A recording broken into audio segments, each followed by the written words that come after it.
How much time do you spend every day working on your dream? In the last 90 days, how many books have you read? In the last year, what new skill or knowledge have you acquired? What kind of investment have you made in you?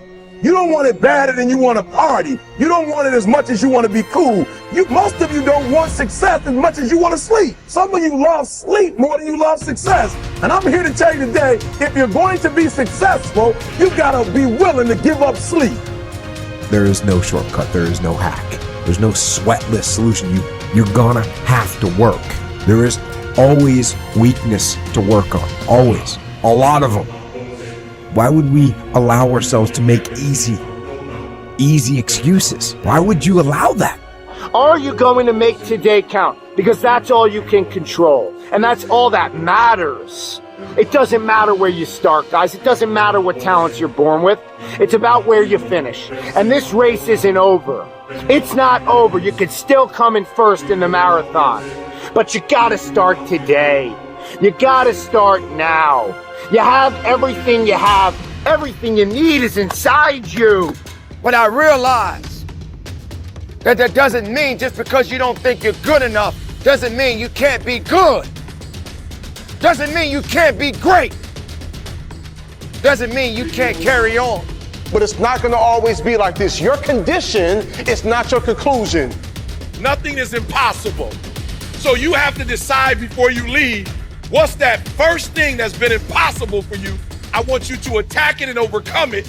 Because if you run from the adversity that you're going through today, you'll forever be at that level in which you're going through for the rest of your life.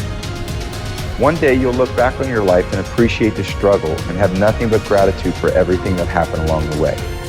And you come to recognize that in return, you're given the chance to earn the greatest edge of all, and one that can never be taken away. You have enough right now to change your life.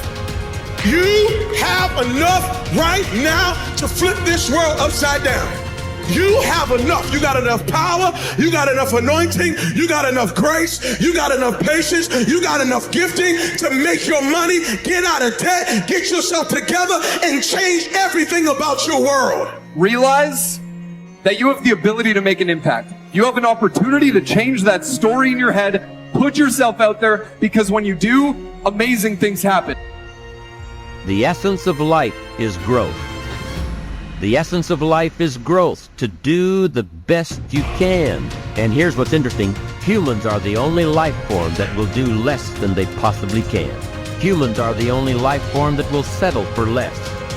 Every other life form except human beings strive to its maximum capacity. How tall will a tree grow? Approximately as tall as it possibly can. You never heard of a tree growing half as high as it could. No, trees don't grow half. Trees send their roots down as deep as possible, stretch their limbs up as high as possible, produce every leaf possible and every fruit possible. As a matter of fact, you never heard of a human physically growing half.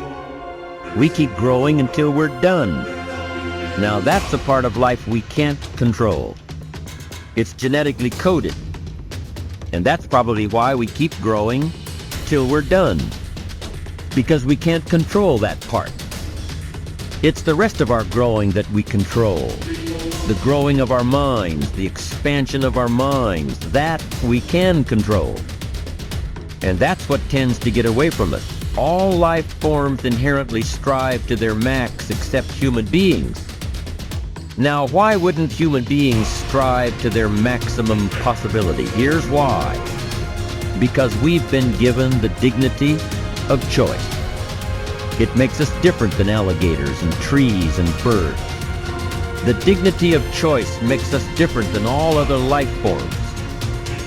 And here's the choice: to become part of what we could be, enough to get by, or to become all that we can be. My best advice for you is to choose the all. Earn all you can, make all the friends you can, read as many books as you can, develop as many skills as you can, see as much as possible, do as much as possible, make as much fortune as possible, give as much of it away as possible. The max. There's no life like it. I'm telling you, once I got on track, I've never looked back. Pick up the challenge. Go for it. Take the best of the two easies. Take the route of it's easy to get ahead. It's easy to do all you can. It's easy to succeed. It's easy to have financial freedom. The more you do, the more you get. See, if you're playing it safe, you're not going to win. If you're playing it safe, like that old saying, you know, you were taught when you're a little girl, better to be safe than sorry. Well, that's a bunch of crap. It's not better to be safe than sorry. It's by trying things that you figure out how far you can go. You got to get outside the box. Like it's reported, Edison tried 3,000 ways before he built the incandescent light. He said he didn't fail 3,000 times. He said there was 3,000 different steps to building a light bulb. Well, there's different steps to get to where you're going. And I really do treat winning and losing exactly the same. I do not let it upset me. Do you think that's a big part of why you're so successful? Well, it's part of why I enjoy it. Yeah, I think it is, because I'll try anything. Like if I'm into an idea, the idea of losing never enters my mind. See, I have worked with giants. I had the good fortune of working with Sir Edmund Hillary.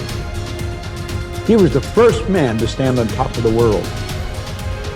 And I worked with him on 3 different occasions. And the only difference in Ed Hillary and Bob Proctor is in his size. Now, he's gone now, but he was a big man. When he shook hands with me, his hand wrapped right around mine. I felt like a dwarf, you know. And talking to him, like it never entered his mind he wouldn't get to the top of the mountain. But he failed in 1951. He failed in 1952. It wasn't until 1953 that he got to the top of the mountain. You know, people had died for centuries trying to do that. He said, I knew if I could see it in here, I could hold it out here. Stella Mann wrote that in a book. You can see it in your head, you can hold it in your hand. And that's right. And if you're not prepared to lose, you're never going to win, because you're always playing it safe. And there's no reward in that. Dare to go forward.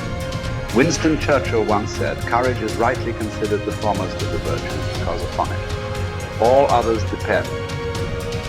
Courage is the chief distinguishing characteristic of the true leader.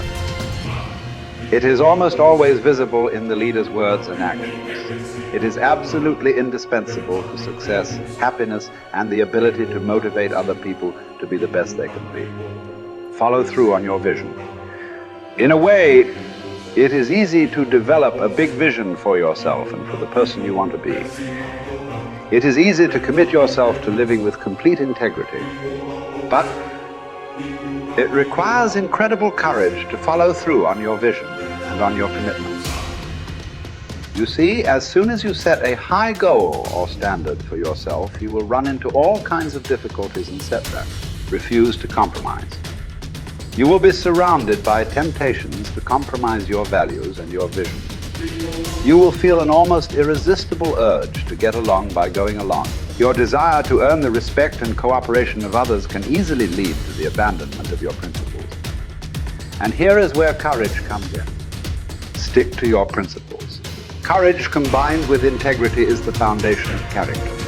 The first form of courage is your ability to stick to your principles, to stand for what you believe in and to refuse to budge unless you feel right about the alternative. Courage is also the ability to step out in faith, to launch out into the unknown, and then to face the inevitable doubt and uncertainty that accompany every new venture. Avoid the comfort zone. Most people are seduced by the lure of the comfort zone. This can be likened to going out of a warm house on a cold, windy morning. The average person, when he feels the storm swirling outside his comfort zone, rushes back inside where it's nice and warm. But not the true leader. The true leader has the courage to step away from the familiar and comfortable and to face the unknown with no guarantees of success. It is this ability to boldly go where no man has gone before that distinguishes you as a leader from the average person. This is the example that you must set if you are to rise above the average.